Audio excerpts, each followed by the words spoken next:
Some people really don't know when to quit, and this woman tried to shake down the wrong guy for $40,000 just so she could decide whether I could move into my own house. I refused, and she called in backup to kick me out of my own property. Big mistake.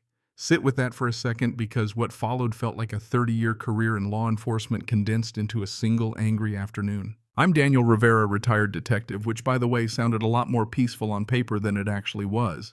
I bought a lakefront place to read, drink coffee on a dock, and finally stop answering midnight calls. The paperwork was clean. I paid cash. The permits were in order, the kind of move you think closes one chapter and starts another. Moving day shows up, sunlight slicing across the oak branches, movers sweating and joking. And then she storms across the lawn like she owns the horizon. Perfect hair, white pantsuit, clipboard clutched like a weapon. Meet Donna Wellington, self-appointed guardian of Lake Vista. She screams 3 counties over, "Who authorized this move?" The movers freeze. I give my name, show the deed, all polite calm, the way you do when you want to avoid a scene. She slams a paper at me that looks official, gold seal, fancy letterhead, signature in a flourish. Premium lake access, community compliance bond, executive security services, total immediately due $40,000. I read HOA documents for a living now, legally, not romantically. And this thing was garbage, bad notarization, missing county stamps, language that didn't match bylaws. I hand it back and say it out loud. These fees don't exist in the covenant.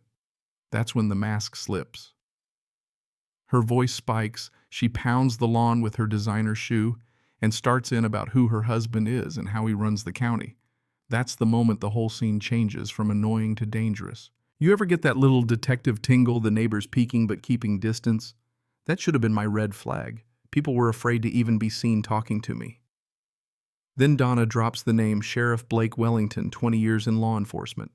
Suddenly, my move-in squabble is part of a setup, a coordinated little racket dressed up in community service. That night, my tires are slashed, deep cuts that guaranteed replacement.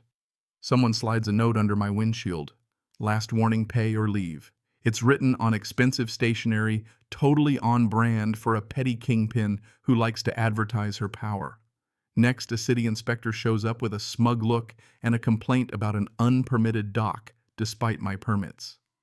Then the noise complaints begin, 3 separate calls while I'm unpacking, each escalating in absurdity. Classical music cited as loud, a manual screwdriver alleged as a power tool, a quiet porch reading called a party disturbance. If you've never been the target of systematic harassment, here's how it looks. A series of tiny assaults meant to wear you down. Patrol cars show up, officers look embarrassed, orders are coming from higher up. It's psychological warfare, the kind you read about in manuals, not expect in your backyard. So I start testing the water. I say hello to an elderly neighbor, lovingly tending roses. She jumps like I detonated a firecracker. A teen with a golden retriever crosses the street to avoid me. People want to be friendly, but fear has them paralyzed. Later, by the mailboxes, I overhear Donna making a donation call that reads exactly like an extortion pitch.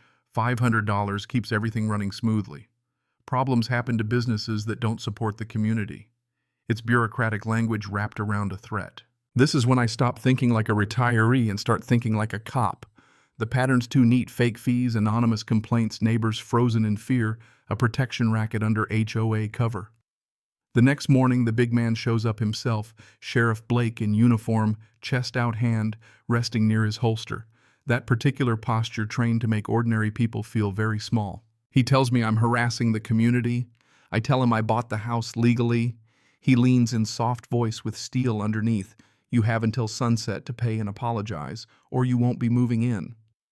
Threat, implied authority, leveraged. That's the danger of unchecked power, polite on the surface, venom underneath. The confrontation escalates. On moving day, Donna stands at the end of my driveway with a handful of people who look more like scared extras than supporters. She screams, the neighborhood gathers, phones come out suddenly.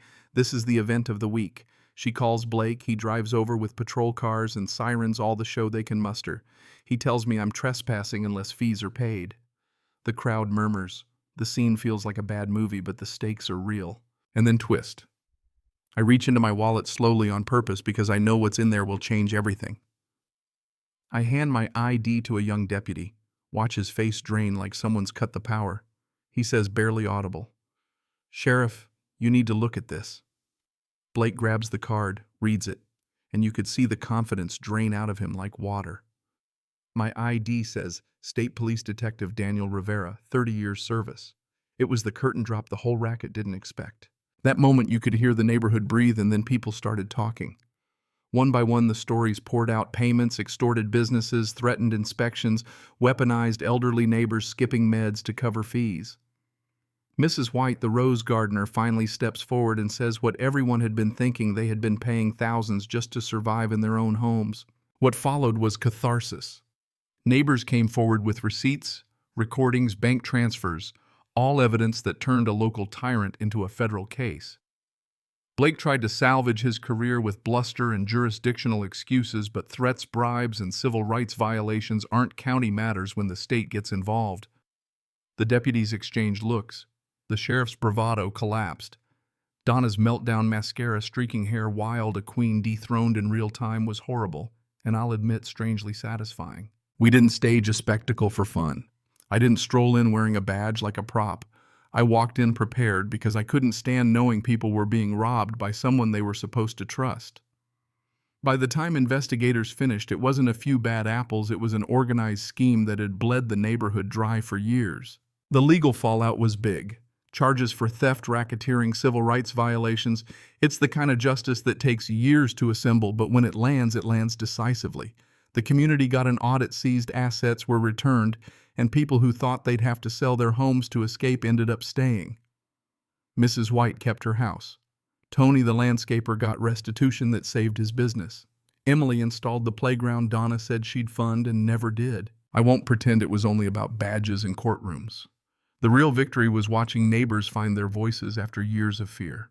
That's the moral, if you want. One, systems of abuse survive in the shadows, but shine a light on them, and people remember they have rights and power in each other. Justice isn't only punishment, it's restoration. It's giving back the ordinary things people lost because someone thought they were untouchable. Of course, being the guy who toppled a small empire puts a target on your back. The operation wasn't as isolated as it seemed. There were whispers of similar schemes across states, and for a while I had to treat every call and every knock with caution. But in the months that followed, the story rippled. Investigations spread, legislation was introduced to require transparency, and HOA finances and communities started pushing back everywhere. I testified, I did my part. The bigger work was the neighbors reclaiming their lives. Now retirement looks like this: coffee on the dock while the water breathes, walking down lanes where people wave without checking over their shoulder, barbecues where kids race around without fear. Sometimes a neighbor will come up and say, "We wouldn't have had the courage without you." I always tell them the truth. I showed up because someone needed to, and then they all showed up. That's what changed everything. Here's the thing I keep thinking about, the part that still nags power. When unchecked, we'll always look for new flesh to feed on. You can arrest the sheriff and the HOA queen, but the temptation to turn community systems into cash flows is everywhere.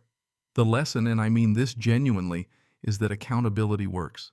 Transparency works. People talking to each other over fences instead of whispering behind closed doors works. So I'll end where the story turned from private fight to public victory the day the courthouse read the verdicts and Lake Vista got its neighborhood back. It was messy, slow, infuriating, and then finally kind of beautiful.